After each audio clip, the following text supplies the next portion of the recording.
स्वामी सच्चिदानंद उज्जैन से महर्षि रमन के शिष्य।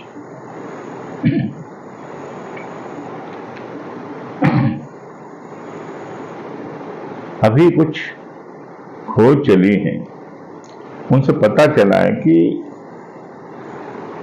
हमारी जो विभिन्न अवस्थाएं रहती है, तो उन विभिन्न अवस्थाओं में हमारे अंदर अलग अलग फ्रीक्वेंसी की ब्रेन वेव्स जनरेट होती है, उत्पन्न होती है। जैसे हम गहरी नींद में होते हैं, उसमें सबसे कम फ्रीक्वेंसी की वेव्स पैदा होती हैं, जिसको वो डेल्टा बोलते हैं। फिर जब हम स्वप्न जैसी स्थिति में आते हैं, तो थोड़ा और ज्यादा फ्रीक्वेंसी होती है, वो वाली वेव्स पैदा होती है, उसको बोलते हैं थीटा। और बीटा जो रहती हैं वो हमारी जागृत अवस्था में रहती है, जब हम तनाव में होते हैं, चिंता में होते हैं। और जब हम जागरूक होते हैं और शांत होते हैं, अर्थात मेडिटेशन की स्थिति में, उस समय अल्फा वेव्स पैदा होती हैं। ये अलग अलग फ्रीक्वेंसी से जाना गया है। ये जो वेव्स होती हैं वो इलेक्ट्रोमैग्नेटिक वेव्स होती हैं। अब ये इलेक्ट्रोमैग्नेटिक वेव्स हमारे मस्तिष्क में हर स्थिति में बदलती रहती है। और जो गामा वेव्स रहती है वो बहुत हाई फ्रीक्वेंसी की रहती है, लेकिन वो भी अलर्टनेस से संबंधित है। अब ये इलेक्ट्रोमैग्नेटिक वेव्स जो रहती हैं, ये इलेक्ट्रिक फील्ड बनाती है, इलेक्ट्रोमैग्नेटिक फील्ड बनाती है अपने आसपास में, जिसको हम ऑरा बोलते हैं। तो हर आदमी के अंदर जो एक मन स्थिति रहती है, उसके हिसाब से उसके अंदर इलेक्ट्रोमैग्नेटिक वेव्स जनरेट होती है। वो उसके जनरेट होने से उनका इलेक्ट्रोमैग्नेटिक फील्ड बनता है। अब उससे क्या होता है कि कोई व्यक्ति ध्यान में है, तो उसके अंदर ध्यान वाले वाइब्रेशन जो होते हैं, फ्रीक्वेंसी होती, वो तरंगे उत्पन्न होंगी, शांत वाली, जागरूकता वाली, है ना। ऐसा इलेक्ट्रोमैग्नेटिक फील्ड बनेगा। अब वो जो फील्ड है वो दूसरे व्यक्ति को इफेक्ट करता है। जैसे एक चुंबक है, उसके पास में कोई लोहे की चीज जाएगी तो उसमें भी चुंबकीय गुण आ जाएंगे ना।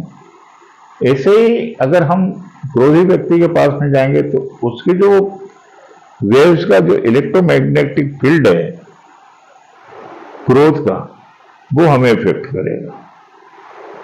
कोई बेचैन हो, कोई डिप्रेशन वाला हो, कभी आप जो व्यक्ति ध्यान करते हैं, नियमित साधना करते हैं, जिनका मन शांत रहता है,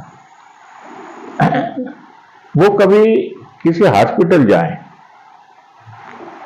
देखेंगे कि हॉस्पिटल में जितने बीमार पड़े, उनकी जो अंदर जो इलेक्ट्रोमैग्नेटिक फील्ड बना डलनेस का, वो नेगेटिव फील्ड, हम जैसे जाते हैं हॉस्पिटल तो हम अंदर से ऐसे खिंचे खिंचे महसूस करते हैं, डल बिल्कुल।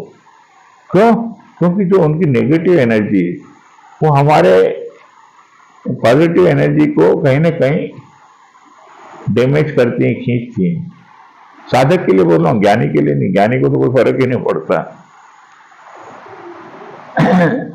आप ऐसे लोगों के बीच जाइए जो पॉजिटिव है, आपको बड़ी प्रसन्नता मिलेगी, अच्छा लगेगा, है ना। कभी किसी से आप मिलने जाते हो तो वो आपको बहुत प्रेम करता है, तो आपकी इच्छा नहीं होगी कि वहां से उठे हम, क्योंकि उसकी जो पॉजिटिव एनर्जी वो हमें खींच रही। तो ये हमें ध्यान रखना है कि किस तरह के लोगों के साथ हमें रहना है, किस तरह के लोगों से हमें दूर रहना है ना, और किस अवस्था में हमें जीना है। तो ध्यान की जो तरंगें होती हैं, इलेक्ट्रोमैग्नेटिक फील्ड होता है या जो फ्रीक्वेंसी होती है, वो अल्फा वाली बहुत अच्छी मानी गई है। तो अब तो साइंटिस्ट ये भी कहने लगे कि हर व्यक्ति को दिन में एक बार ध्यान में जरूर जाना चाहिए, अल्फा वेव्स की जो फ्रीक्वेंसी जरूर पैदा करना चाहिए। नहीं तो हमारी कॉन्शियसनेस को नुकसान पहुंचता है, डैमेज होता है। तो हमारा मूल मुद्दा है हमेशा ऐसी फ्रीक्वेंसी में जीना, ऐसे चेतना के आयाम में जीना, है ना, जो ध्यानपूर्ण हो। और इसमें यह है कि आप हर समय अगर अपने अंदर अलर्ट रहते हैं, अपने चित्त के प्रति जागरूक रहते हैं, जागरूकतापूर्ण कार्य करते हैं, होशपूर्वक जीते हैं, है ना, रोजाना नियमित ध्यान करते हैं, तो आपके अंदर दिन भर अल्फा वेव्स बनी रहेगी। और अल्फा वेव्स बनी रहेंगी तो आपके अंदर जो इलेक्ट्रोमैग्नेटिक फील्ड सतोगुण का रहेगा, शांत रहेगा, जागरूक रहेगा। आप कर्म भी करें, शांति से करें, होशपूर्वक करें, तो उससे क्या होगा, अल्फा वेव्स बनी रहेंगी, अलर्ट, बिल्कुल जागरूकता को। ये हमारी जो चित्त की अवस्था है, ये हम अल्टर भी कर सकते हैं, बदल भी सकते हैं। डेल्टा वेव्स को हम ध्यान में भी पैदा कर सकते हैं, लेकिन अलर्टनेस के साथ हम पूरा अंदर जागरूक हैं और चित्त बिल्कुल मिनिमम पे चला गया, कोई वेव्स नहीं हो रही, बस ये संभव है।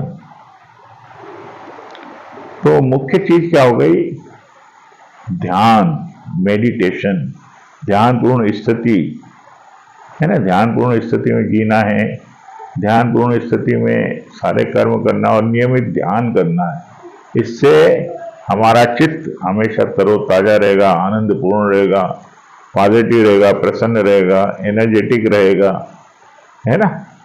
तो हमें ध्यान देना है। आज मैं पाकिस्तान के कोई साइंटिस्ट हैं, नाम तो मुझे याद नहीं आ रहा, तख्ती करके वो कोई चैनल है उनका, तो उसमें पाकिस्तान में बता रहे हैं कि ध्यान क्यों जरूरी है। वो वैज्ञानिक भी स्वीकार कर रहा है कि दुनिया में हम मानने लग गए हैं कि ध्यान का कितना महत्व है, बताइए आप। तो ध्यान कोई धार्मिक क्रिया नहीं है, ध्यान वैज्ञानिक है। ध्यान कोई भगवान का ध्यान नहीं है, कोई पूजा पाठ को ध्यान नहीं कहते हैं, है ना। ध्यान है अपने विचारों को, अपने इमोशंस को देखना, उनके प्रति सजग रहना, है ना, ये है ध्यान। विचार शून्य और जागरूक अवस्था का नाम है ध्यान। अपने स्वरूप में स्थित होना, ये है ध्यान। ध्यान किसी का नहीं होता, ध्यान एक स्थिति का नाम है, अवस्था का नाम है ना। शांत मन की और जागरूकता की अवस्था का नाम ध्यान है। ध्यान से कंफ्यूज मत होइए कि मैं उसका ध्यान कर रहा हूं। जप करना ध्यान नहीं है ना, किसी का ध्यान करना भी ध्यान नहीं है कि मैं हनुमान जी का ध्यान कर रहा हूं, मैं शिव जी का ध्यान कर रहा हूं, मैं दुर्गा जी का ध्यान कर रहा हूं। ध्यान में कोई भी विषय नहीं होता है। ध्यानम निर्विषयम मन, ये सांख्य सूत्र है ना। योग चित्त वृत्ति निरोध, चित्त वृत्तियों का शांत होना है ना। कोई ऑब्जेक्ट नहीं होता ध्यान में, ध्यान स्वयं का होता है, सब्जेक्ट होता है, स्वरूप का होता है। जब हम किसी व्यक्ति का ध्यान करते हैं, किसी देवता का ध्यान करते हैं, वो एकाग्रता होती है, कॉन्सेंट्रेशन होता है। भटकते हुए मन की अपेक्षा वो कॉन्सेंट्रेशन अच्छा है कि आप किसी का ध्यान कर रहे हैं, किसी देवता का, किसी चक्र का, वो ठीक है। लेकिन जो वास्तविक ध्यान है हमारे शास्त्रों का, ध्यानम निर्विषय मन, कि मन का निर्विषय हो जाना ध्यान है, कंटेंटलेस कॉन्शियसनेस। तो हमें तो नियमित ध्यान करना है, ध्यान में ऊपर उठना है, अपने स्वरूप में स्थित होना है। योग चित्त वृत्ति निरोध तदा दृष्टा स्वरूप अवस्थानम। क्या है ध्यान? स्वरूप में स्थिति।